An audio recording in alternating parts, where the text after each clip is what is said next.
भज गोरख शरणं गच्छामि। भज गोरख शरणं गच्छामि। प्यारे मित्रों प्रणाम। गुरुदेव की अद्भुत रचना गोरख गीता शुरू हो रही है और गोरख गीता गुरु गोरखनाथ जी की गोरख वाणी का काव्यात्मक भावानुवाद है। बहुत ही सुंदर काव्यात्मक भावानुवाद हुआ है जिसके हम आज 2 पद लेने जा रहे हैं। गुरु गोरखनाथ जी को कहा जाता है कि उनका रहस्य है जो वो बया चिड़िया का घोंसला की तरह है। जैसे बया चिड़िया का घोंसला के तारे आपस में ऐसे पिरोई गई हैं कि उनको समझना और उनको खोलना इतनी आसान बात नहीं है। उसके लिए उतनी ही हाइट का संत होना चाहिए, व्यक्तित्व होना चाहिए। तो गुरुदेव हमारे उसी छंद पर जाकर उसी हाइट से गुरु गोरखनाथ जी के बारे में हमें काव्यात्मक रूप में समझा रहे हैं उनकी वाणी को। तो आइए आज हम पहले पद को जानते हैं। पहले पद में गुरुदेव लिखते हैं, आस्तिक कहते हैं ब्रह्म सत्य, नास्तिक कहते हैं वह है असत्य। है कि हम देखते हैं कि संसार में 2 तरह के लोग हैं। एक तो होते जो परमात्मा को मानते हैं, भगवान को मानते हैं। एक है नहीं मानते हैं। जो मानते हैं उनको सामान्यतः आस्तिक कहा जाता है, जो नहीं मानते उनको नास्तिक कहा जाता है। और मानने और न मानने की बात नहीं है, बात गुरुदेव यहाँ अनुभव की कह रहे हैं। कोई भी संत हो अनुभव पर जोर देता है। मानने वाले भी चूक जाते हैं और न मानने वाले तो चूकते ही हैं। तो उसके लिए गुरुदेव आनंद गीता में बड़ी प्यारी बात लिखते हैं। वो कहते हैं, कुछ लोग जमा है मंदिर में, कुछ लोग जमा मैखाने में, कुछ उलझ गए हैं पूजा में, कुछ उलझ गए पैमाने में। मंदिर जाओ या मैखाना, जीवन रह जाता अनजाना। अथ बोधम शरणम गच्छामि, भज ओसो शरणम गच्छामि। कुछ लोग जमा है मंदिर में। मंदिर में कुछ लोग जा रहे हैं, मान रहे हैं कि यहाँ परमात्मा मुझे मिलेगा। और कुछ लोग नहीं मानते तो वो अपनी शराब में ही, उसको मैखाने में जाकर सोचते हैं कि यहाँ ही हमें आनंद मिलेगा। लेकिन वो हमारे भीतर बैठा है ये नहीं जानते, बाहर ढूंढ रहे हैं। कुछ उलझ गए हैं पूजा में, इसलिए कुछ लोग वहीं पर पूजा में उलझ गए हैं, पूजा में ही ठहर गए हैं कि यहीं तक परमात्मा का काम हम कर रहे हैं। कुछ उलझ गए पैमाने में, कुछ इस नापतोल में लगे हैं कि ऐसा करने से ऐसा होगा, तर्कवादी हो गए हैं। मंदिर जाओ या मैखाना, अब दोनों की बात कर रहे हैं, चाहे आस्तिक हो या नास्तिक हो, चाहे आप मंदिर जा रहे हो या मैखाना जा रहे हो, लेकिन जीवन तो अनजाना रह जाता है। हमने जीवन के सार को तो नहीं जाना, हम जीवन के सार को नहीं जान पाए जो जानने के लिए इस जन्म में आए थे। अत बोधम शरणम गच्छामि, भज ओसो शरणम गच्छामि।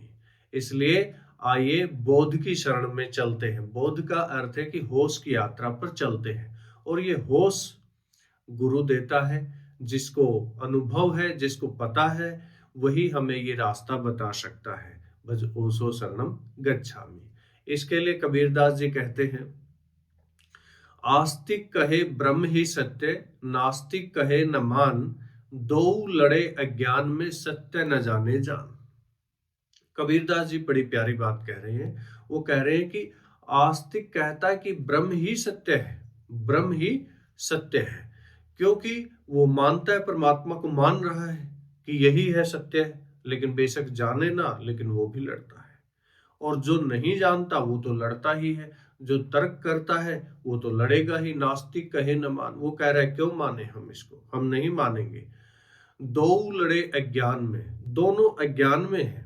एक का अनुभव नहीं है, केवल मान रहा है, दूसरे का अनुभव भी नहीं है और वो ना मान रहा है। तो दोनों की आपस में लड़ाई होती है, सत्य न जाने जान। और इस झगड़े में वो सत्य को नहीं जान पाते।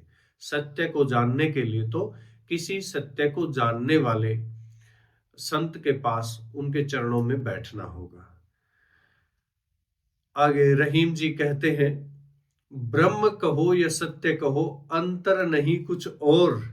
जो इसमें संशय करे उसका जीवन कठोर। जब हम संत के पास चले जाते हैं तभी हम ये जानते हैं कि ब्रह्म कहो या सत्य कहो दोनों एक हैं। जब हम अनुभव से गुजरते हैं तभी ये लाइन कह पाते हैं कि ब्रह्म कहो या सत्य कहो दोनों तो एक ही बात है, लेकिन अंतर कुछ भी नहीं है, अंतर कुछ नहीं है। जो इसमें संशय करे, जो इसमें संदेह से भरा है, संशय से भरा है, वो कभी प्रभु को नहीं जान सकता, वो जीवन के रहस्य को नहीं जान सकता, अनजाना ही रह जाता है। इसलिए सत्य को जानना है, अगर असली आस्तिक होना है हमने तो संत की शरण में जाना होगा। प्रभु शून्य गगन सा है विराट, चेतन स्वरूप निर्मल एकथ्य। प्रभु कैसा है, गुरुदेव कैसे काव्यात्मक रूप में बता रहे हैं।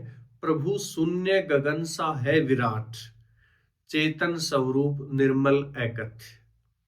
परम गुरु उसको क्या कहते हैं?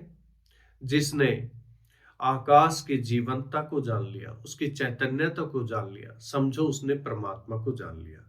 सभी संतों ने इशारे किए हैं, कोई गगन सा कह रहा है, सबने उत्प्रेक्षा लगभग अलंकार का प्रयोग किया है, उपमा अलंकार का प्रयोग किया है, लेकिन गुरुदेव तो सीधा कह रहे हैं। समर्थ गीता में लिखते हैं गुरुदेव, प्रभु चेतन आकाश है आत्म परिचय ध्यान, यही सनातन धर्म है यही योग विज्ञान। प्रभु चेतन आकाश है, सीधा ही बोल रहे हैं कि प्रभु ये चेतन आकाश है। और आत्म परिचय ध्यान, आत्म परिचय ध्यान, अपना स्वयं का असली स्वरूप निराकार, जब हम उससे परिचित हो जाते हैं तो वही असली ध्यान है, उसके प्रति जागना ही ध्यान है, गुरुदेव कह रहे हैं। और यही सनातन धर्म है कि अपने आप को निराकार स्वरूप को जानना, परमात्मा के निराकार स्वरूप को जानना और उस विराट आकाश की चैतन्यता को जानना, यही तो सनातन धर्म है और यही तो योग विज्ञान है। योग क्या है? योग यही तो है, यही विज्ञान है असली, कि हमारे भीतर बैठे हुए उस परम पिता परमात्मा को हम कैसे अनुभव करें कि हमारे भीतर भी उसी का अंश है, वही बैठा हुआ है, और बाहर ये विराट आकाश है, ये भी वही है, और हमारे भीतर भी वही है। यही तो योग है। आगे रहीम जी कह रहे हैं, वो कह रहे हैं शून्य गगन सम ब्रह्म है। देखिए, सम उत्प्रेक्षा अलंकार का प्रयोग है। शून्य गगन सम ब्रह्म है, नहीं आकार न रंग, जो जाने यह तत्व को कोई संत निरंग। जैसे गुरुदेव कह रहे थे सीधा, ये चेतन आकाश ही परमात्मा है। रहीम जी क्या कह रहे हैं? शून्य गगन सम ब्रह्म है, कि कैसा है ब्रह्म? वो कह रहे हैं गगन के समान है, आकाश के समान है। थोड़ा सा अंतर आ गया कि आकाश के समान है, नहीं आकार न रंग, उसका कोई आकार नहीं है, ना उसका कोई रंग है। जो जाने यह तत्व को, जो ये बात जान लेता है, जो इस तत्व को जान लेता है, कोई संत निरंग, कोई विरला ही संत इस बात को जानता है कि वो निरंग है, उसका कोई रंग नहीं है और वो आकाश जैसा है। आगे गुरुदेव लिखते हैं, वह अगम अगोचर सत नाम, घट के भीतर गुंजारमा। कैसा कह रहे हैं? वह अगम है, वह अगोचर है, वही सतनाम है, और हमारे भीतर घट के भीतर ही गुंजारमान है, गूंज रहा है। वो कैसा है? वो अगम्य है, वहां अनंत है, उसको उसके कोई पार नहीं जा पाया। अगोचर है, उसको कोई देख नहीं सकता, वो अज्ञेय है। ऐसे कह रहे, अज्ञेय है, अगोचर है, उसको देखा नहीं जा सकता, ट्रांसपेरेंट है। घट के भीतर गुंजारमान, और घट के भीतर गूंज रहा है, और वही सतनाम है, वही नाद के रूप में हमारे भीतर गूंज रहा है, और वही सतनाम है। बाबा नानक जिसके लिए कह रहे हैं, अलख अगोचर निर्भव दाता, साध संग सतनाम वराता। कि कैसा है? वो अलख है, उसको देखा नहीं जा सकता, अलख है, अलख, उसको लखाया नहीं जा सकता। वो अगोचर है, ट्रांसपेरेंट है, अनंत है, उसको देखा नहीं जा सकता। और कैसा है? वो निर्भय है, सब भयों से परे है, वो निर्भय हमें भी निर्भयता प्रदान करता है और स्वयं भी निर्भय है, निर्भोर है। कह रहे साध संग सतनाम वराता। और इसको कौन जानता है? जो साधुओं के संग रहता है वो इस सतनाम को जानता है, जान पाता है। साधुओं की कृपा से, संतों की कृपा से इस सतनाम को अपने भीतर ही पहचान पाता है। बाबा नानक कह रहे हैं कि उस अलख अगोचर सतनाम को, उस निरंजन को किसी साधुओं की संगत में, उनकी कृपा से ही अपने भीतर उस सतनाम को जाना जा सकता है। दादू दयाल जी कह रहे हैं, अगम अगोचर सतनाम साधु कहे बखान, कोटि जन्म के पाप कटे जब मन माही स्थान। कि वो अगम है, अगम्य है, अगोचर है, ट्रांसपेरेंट है, सतनाम है और वही सच्चा नाम है। साधु कहे बखान। साधु उनका बखान कैसे कर रहे हैं? कि वो अगम है, अगोचर है और वही सच्चा नाम है, सतनाम है। और ऐसा जो जान लेता है, कोटि जन्म के पाप कटे जब मन माही स्थान। जब उस अगम अगोचर सत नाम का स्थान हमारे भीतर ही है, ऐसा हम अनुभव कर लेते हैं, तो हमारे कोटि जन्म के पाप कट जाते हैं। जो हम ये जन्मों की श्रृंखला से गुजरते आ रहे हैं, जितने भी हमारे बंध बने हुए हैं, वो सब तभी समाप्त हो जाते हैं जब हम अपने भीतर बैठे उस सतनाम को जान लेते हैं। मलुकदास जी कहते हैं, अगम अगोचर सत नाम माया से न डराए, जिसके मन में बस गया सो भव सागर तर जाए। जो भी इस अगम अगोचर सत नाम को जान लेता है, उसको माया नहीं डरा सकती, उसको माया नहीं फंसा सकती। जिसके मन में बस गया, और जिसके मन में ये सतनाम बस गया, इस प्रभु को जान लिया, समझो वह भव सागर से पार हो गया, वही भव सागर से पार हो गया। अत पूर्णम शरणम गच्छामि, भज गोरख शरणम गच्छामि। गुरुदेव कह रहे हैं कि आइए उस पूर्ण की शरण में चलते हैं। पूर्ण कौन है? एक ही है, गोविंद पूर्ण है। और जब उसकी शरण में चले जाते हैं, तभी हम गोरख की इस भाषा को, इस संदेश को समझ पाते हैं, जिसके लिए संत रविदास जी कहते हैं, अब तो लाज राख लो मेरी, शरण तुम्हारी आए, पूर्ण ब्रह्म तज और न देखूं, बस तुम ही तुम समाए। कि अब तो मैं आपकी शरण में आ गया हूं, समर्पण कर दिया है आपकी शरण में, अब तो मेरी लाज रख लो, पूर्ण ब्रह्म तज और न देखूं।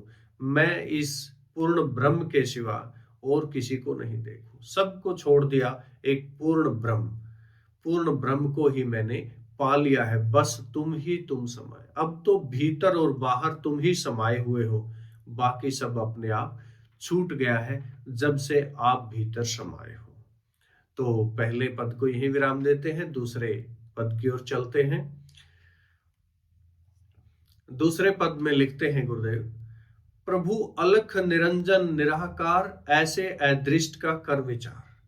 ये पहले दो पद देखिए, परमात्मा कैसा है, परमात्मा कैसा है। शुरुआत ही गोरखनाथ जी कैसे कर रहे हैं कि परमात्मा के गुण बता रहे हैं, जिसके लिए गुरु नानक देव जी कहते हैं, अलख निरंजन पार ब्रह्म सकल घट है सोई, जिस नर कृपा करे भगवाना, हरि निहचल घट होई।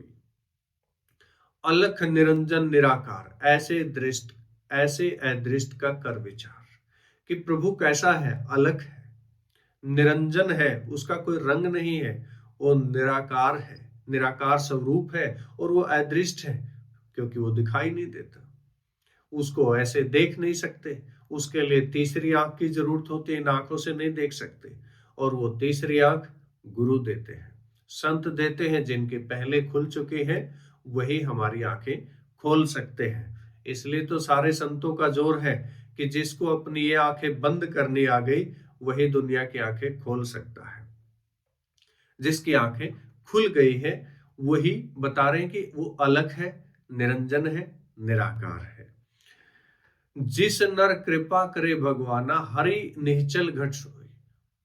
बाबा नानक कह रहे हैं कि वो तो अपने घट में ही है, ये अलख निरंजन पार ब्रह्म है, हमारे घट में ही सोया हुआ है। लेकिन जिस नर कृपा करे, लेकिन जानता कौन है? वो तो हमारे भीतर ही समाया हुआ है, लेकिन उसको जानता कौन है? उसको जानता वही है जिस पर परमात्मा कृपा करते हैं। निश्चल घट होई, वही अपने निश्चित ही अपने घट में उसको जान लेता है, जिस पर प्रभु कृपा करता है। जिसके लिए तुलसीदास जी कहते हैं, अति हरि कृपा जाहि पर होई, पाऊं दई अहम मार्ग सोई।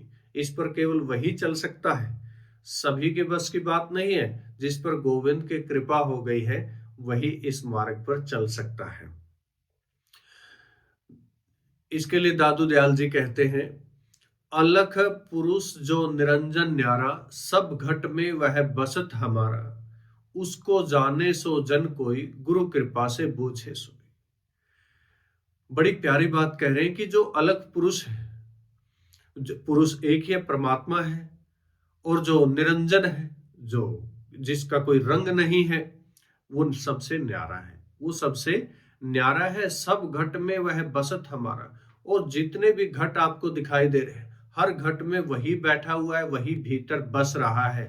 उसको जाने सो जन कोई, उसको कोई विरला ही जान पाता है। और विरला कौन जान पाता है? वो कह रहे हैं, गुरु कृपा से बूझे सोई।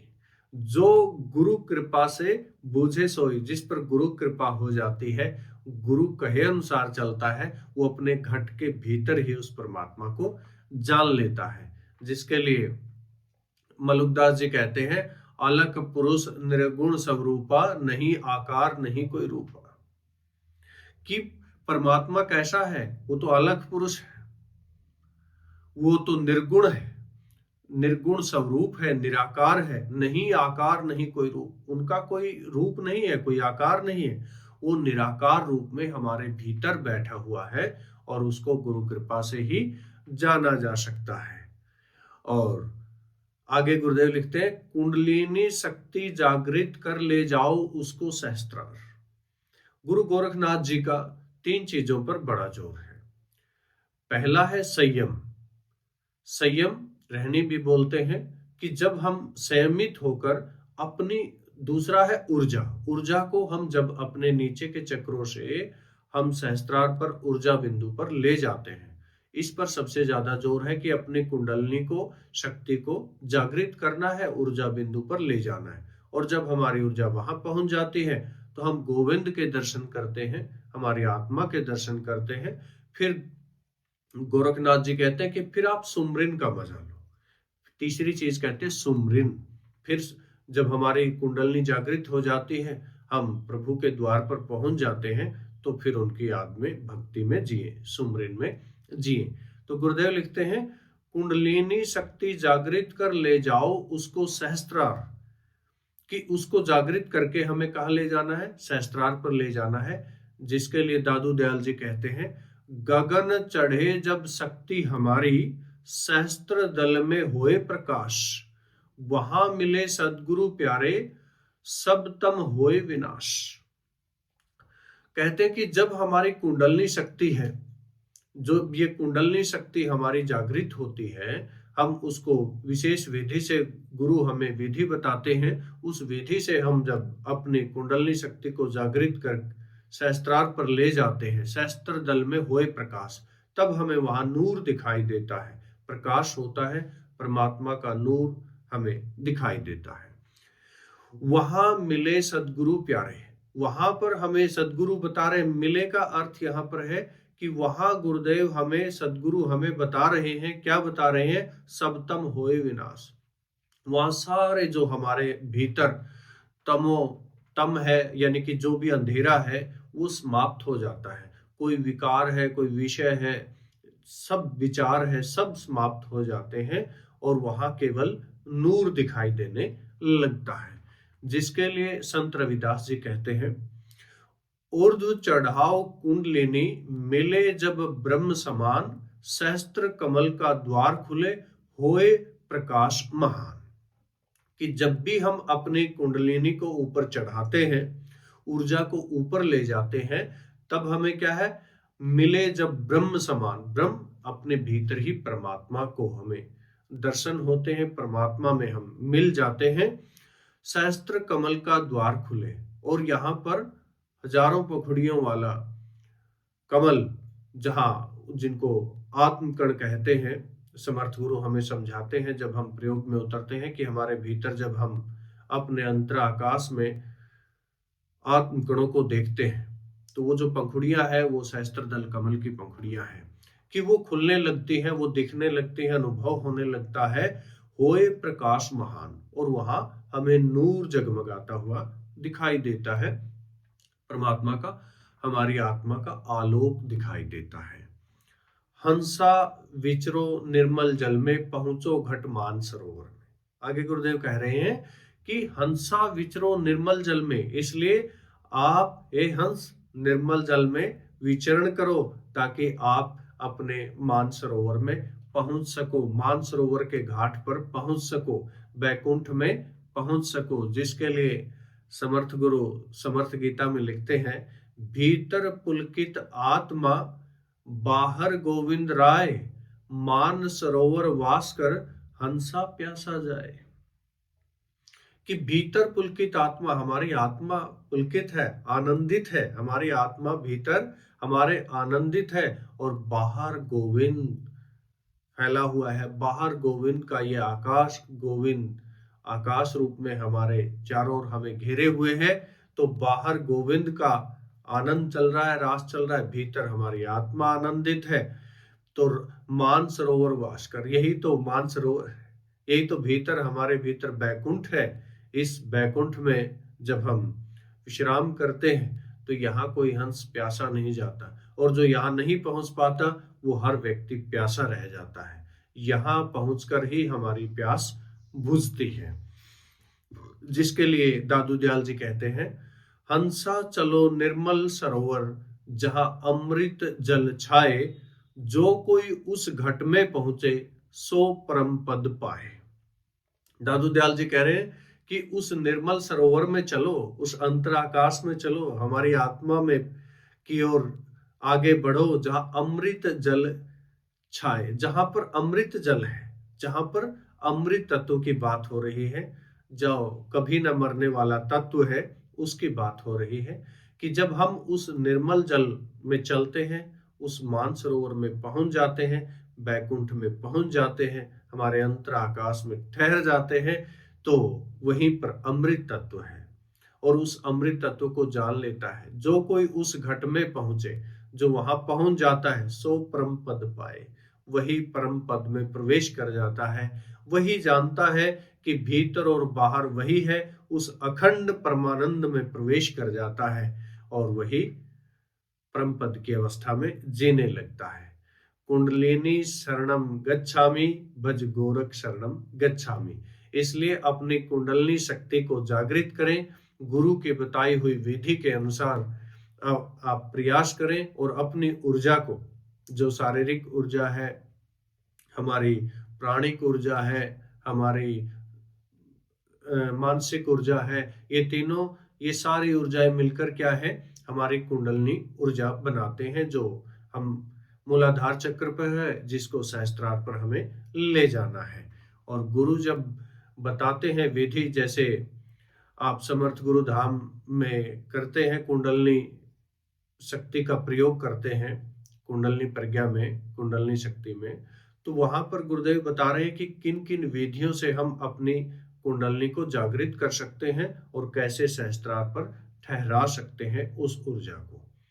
तो वो प्रोग्राम अवश्य हमें करना चाहिए। तो गोरख गीता को आज यही विराम देते हैं।